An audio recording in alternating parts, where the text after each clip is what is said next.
अस्सलाम वालेकुम नाज़रीन, मैं हूं मोहम्मद अली नुकुच और आप देख रहे हैं परवान डिजिटल का प्रोग्राम खबरों से आगे। जैसा कि आपको पता है कि सिंध में मुसलसल मंशियात के खिलाफ कार्रवाइयाँ हो रही हैं और हमारे मुस्तकबिल को सेव करने के लिए एक टेस्ट केस पकड़ा गया है। वो टेस्ट केस क्या है? वो है पिनकी। पिनकी का मामला ऐवान हो, बाहर ऐवान से बाहर हो, रोडों पे हो, हर ज़ुबान पे अब परवान जो है चल रहा है मामला। ये पिनकी का मामला केस बन के सामने आ गया है।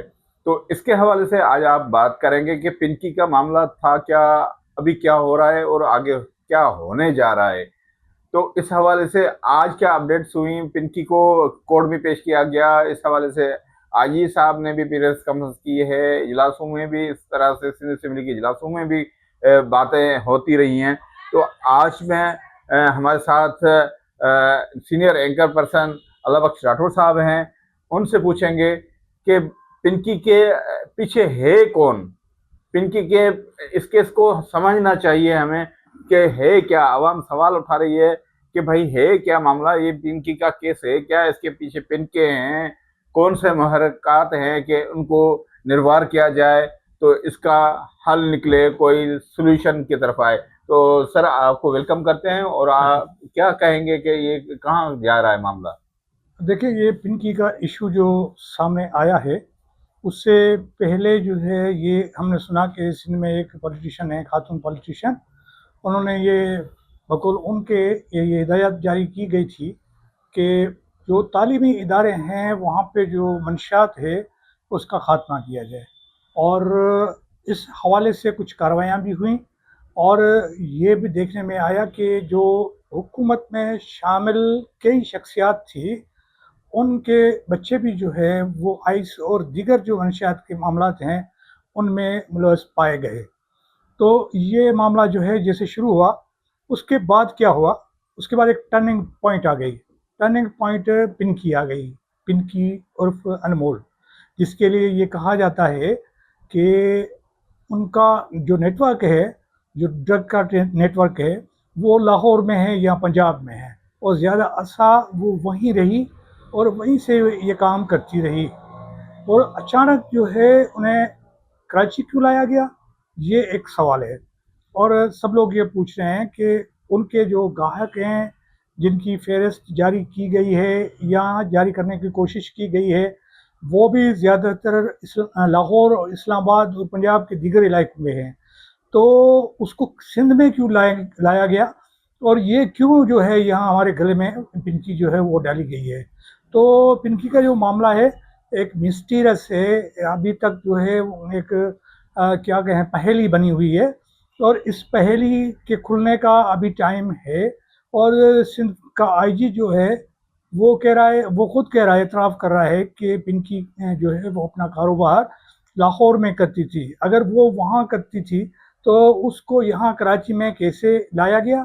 और उसके ज़्यादातर कस्टमर्स जो हैं वो भले पॉलिटिशियन हों या कोई ब्यूरोक्रेट्स हों, पुलिस वाले हों या कोई और हों, लेकिन उनका भी अक्सर व बेशतर ताल्लुक जो है वो पंजाब से है। तो अब वो सिंध में जो है वो क्या करेंगे और किसको उसमें शामिल करेंगे। और ये भी एक सवाल पूछा जा रहा है कि ये केस कहीं ऊपर का तो नहीं है और कहीं ऐसा तो नहीं है कि सिंध हुकूमत का इससे कोई ताल्लुक ही नहीं है। और ये भी कहा जा रहा है कि पिंकी का सिंध के हवाले से कोई किरदार नहीं है। उसको पहले तो रिंद ज़ाहिर किया गया और पटेल पाड़ा से ज़ाहिर किया गया और पता नहीं क्या क्या कहा गया।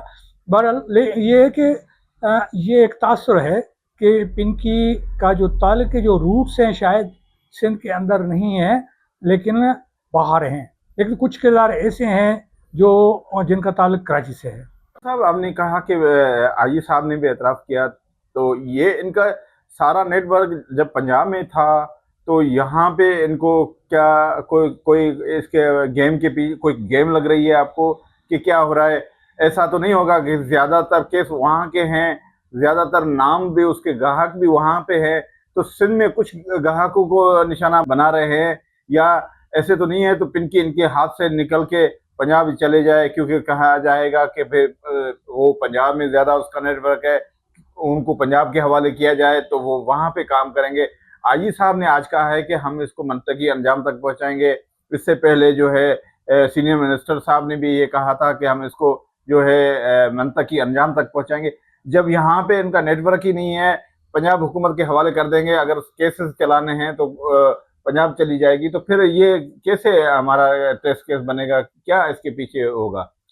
ये इसमें थोड़ी सी वजाहत करना ज़रूरी है कि उसका ताल्लुक जो है, कुछ चीज़ें ऐसी हैं जो गाहक हैं या कस्टमर्स हैं, उनका ताल्लुक सिंध के साथ है, और ख़ास तौर पे सिंध के दारुल खुलफा कराची में इस तरह के लोग हैं जो उसके कस्टमर्स थे, और स्पेशली जो है डिफेंस और दीगर इलाके जो है वहाँ के इसके कस्टमर हैं। आप अंदाज़ा लगा सकते हैं कि अगर कोई डिफेंस से इनका कोई कस्टमर है, कोकेन या कोई और मंशात जो है वो पीता है या इस्तेमाल करता है, तो वो कौन हो सकता है? तो और वहाँ ब्यूरोक्रेट्स के बच्चे भी हो सकते हैं, और लोग भी, बासर लोग भी हो सकते हैं, कुछ इदारों के लोग भी हो सकते हैं, और इस तरह से बहुत सारे मामलात हैं जो उसके अंदर इन्वॉल्व हो सकते हैं। लेकिन इस वक्त जो 3 नाम जो है वो ज़ाहिर हो गए हैं। 3 नाम जो है वो ज़ाहिर आए हुए अच्छा। हैं, और उनमें से अगर उनको आप देखेंगे तो आपको पता चलेगा कि ये 3 नाम कौन हैं। अब मैं आपको वो नाम पढ़ के सुनाता हूँ। एक मुनीब भट्ट है, और एक सारा खान है, एक सादिक इफ्तिखार है। तो ये 3 नाम। तीनों का ताल्लुक सिंध से है? जी हाँ, ये तीनों कराची के हैं। मुनीब भट्ट जो है वो अदाकार है, वो टीवी और मुख्तलिफ मीडिया के ज़राए से वो अदाकारी करते रहे हैं। सारा खान जो है वो भी अदाकारा है, और उसका ताल्लुक भी कराची से है, और यहीं कराची में पैदा हुई है। और जो सादिक इफ्तिखार है वो MQM का जो है MNA है। तो और पहले जो है MQM पाकिस्तान जो थी वो उसके साथ थे, और अब जो है वो पाकिस्तान MQM जो बनी है वो उसके साथ है। तो अभी ये जो 2-3 रूट्स आए हैं सामने, तो उनसे जो ये पता चलता है कि उनके गाहक जो है वो यहाँ मौजूद हैं, और ये कि ये तीनों लोग जो हैं वो बासर भी हैं, और इन सब का ताल्लुक ज़्यादातर या तो डिफेंस से है, या एक साहब का जो जो इफ्तिखार है उसका ताल्लुक कराची ईस्ट से है। तो बिल्कुल है ये। आईजी साहब ने आज जिक्र किया कि यहाँ इसके पीछे जो हैं वो बहुत बड़े नाम हैं, कितने भी बासर हों उनके खिलाफ कार्रवाई होगी। मगर सवाल ये उठाया जा रहा है अवाम की तरफ से, अगर ये कह रहे हैं कि टेस्ट केस, ऐसा लग रहा है कि ये केस जो है पंजाब शिफ्ट हो जाएगा। क्या वाकई इस तरह के मामला हैं कि ये पंजाब शिफ्ट हो जाए, पंजाब हुकूमत बोले कि हमें दे दो, आपको टेस्ट, आपके पास गाहक कम है, हम ज्यादा काम कर सकते हैं? देखिए, ये तो बिल्कुल है, और हो सकता है कि बहुत सारे लोग जो है जिनके खिलाफ केसेस जो है वो मुल्क के मुख्तलिफ हिस्सों में, शहरों में जो है वो दाखिल किए गए। आपने ये देखा, और आप देखते होंगे, रिपोर्ट भी होते रहे हैं कि बहुत सारे केसेस जो हैं वो मिसाल के तौर पे पंजाब के हैं, उनको यहाँ सिंध में लाए गए। अब सबसे बड़ा जो केस था वो नवाज शरीफ का था। जब उसके खिलाफ गद्दारी का केस चलाया गया तो वो कराची PI के हवाले से तो था कि उस पर इल्ज़ाम जो थे, लेकिन ज़्यादातर केस उसके जो है वहाँ के थे, और उसको रखा यहाँ गया। इस तरह से और भी बहुत सारे लोग हैं जिनको कराची से ले जाकर इस्लामाबाद में रखा गया, किसी को लाहौर में रखा गया, किसी को लखपत और दीगर जो जेल हैं वहाँ रखा गया, और कुछ लोगों को जो है मच जेल में रखा गया, बलूचिस्तान में है वो। और इस तरह से मुख्तलिफ जेल हैं जहाँ पे कैदियों को रखा गया। तो ये तो होता रहा है, और इस वक्त भी कुछ इस तरह के मामलात हैं जिसमें जो है ये कैदी जो है उनको ला आ जा रहे हैं, किनको वहाँ लेके जा रहे हैं, किसी को यहाँ लेके आ रहे हैं। इससे पहले वाला जो दौर था इमरान खान का, उस ज़माने में भी आपको याद होगा कि आसिफ जरदारी और दीगर लोग जो थे उनको वो इस्लामाबाद, यहाँ लाहौर ले गए थे, या कोट लखपत ले गए थे। इस तरह से ये मामलात हुए।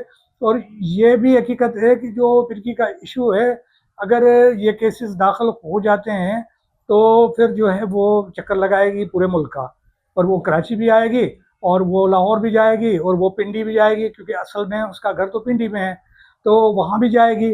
तो ये बिल्कुल होगा आगे चल के, लेकिन इस वक्त जो है अभी अवाइली मामलात हैं, और पुलिस जो है तफ्तीश कर रही है इस पर। अच्छा, एक और बात जो इसमें है, जो पॉइंट है, वो ये है कि जो पुलिस ऑफिशियल्स इसकी तफ्तीश कर रहे हैं उनका को माजी में कोई अच्छा रिकॉर्ड नहीं रहा। वो चौधरी असलम का जो वो एक अच्छा। पैरेलल ग्रुप था, उसके अंदर भी रहे हैं। इसलिए वो लोग, कुछ ऐसे लोग भी हैं, यानी गरीब लोग हैं या कहा जाए कि बेगुनाह थे, जिनको भी उन्होंने पकड़ा, जो ख़ास तौर पे मेरा इशारा कराची पुलिस चीफ की तरफ है, तो आज़ाद खान की तरफ। तो इस तरह के लोग जो है पुलिस के अंदर जो है इन पे बड़े हुए, और अब जो है वो उनका माजी जो है उनको भुला दिया गया है। और ये एक नहीं है, ऐसे बहुत सारे लोग हैं। एक पूरी लीगेसी है जो चौधरी असलम की थी। तो इसलिए आप कह सकते हैं कि पिनकी के केसेस जो हैं पूरे मुल्क के अंदर चल सकते हैं। आप बिल्कुल हमने ये थोड़ा समझाएं कि चलो ये पिंकी तो एक केस टेस्ट केस के होके आया है सामने, तो मंशात से कोई ऐसा कोई है मैकेनिज्म, सरकार वफाकी सरकार और जो सूबाई सरकार हैं वो मिलके ऐसा मैकेनिज्म बनाएं कि ये बड़ी लानत है जो हमारे पास बच्चों को, नस्लों को तबाह कर रही है, इसको ख़त्म किया जाए, वो कोई एक ऐसा मैकेनिज्म बनते हुए नज़र आ रहा है आपको? मेरा ख्याल नहीं है, क्योंकि जो अब हालत है मंशियात की वो ये है कि लियारी जैसा इलाका जो पीपल्स पार्टी का घर कहलाता है, यहाँ पे भी जो पहले बिल्कुल थोड़े से जो है मंशियात फरोश नज़र आते थे, या पीने वाले आदि जो है लोग नज़र आते थे, गलियों में पड़े रहते थे। लेकिन इस वक्त जो है एक पूरी फौज बन गई है जो चोरियाँ भी करती है, वो सामान भी उठा के ले जाती है। इसके अलावा सारी रात वो कार्रवाइयाँ करते हैं, हत्ता के जो दरख्त हैं स्कूल और मुख्तलिफ सरकारी जो महकमे हैं उनके, वो दरख्त भी काट के रातों रात जो है वो लेके जाते हैं।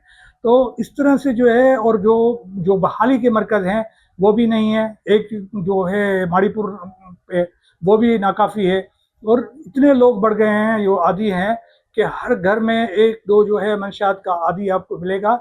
और अगर पुलिस से आप बात करें तो पुलिस थाने वाले कहेंगे कि देखें ना, हमारे हुदूद के अंदर जो है इस तरह की कोई मंशियात न पैदा होती है, प्रोड्यूस होती है, न ही जो है लाई जाती है, ये बाहर से आती है। तो आखिरकार ये किसकी जिम्मेदारी है उसको रोकना। और तालीमी इदारों का हाल देखें कि कोई ऐसी यूनिवर्सिटी और इदारा महफूज नहीं है जहाँ नौजवान जो है आइस ना पीते हों या इस्तेमाल करते हों।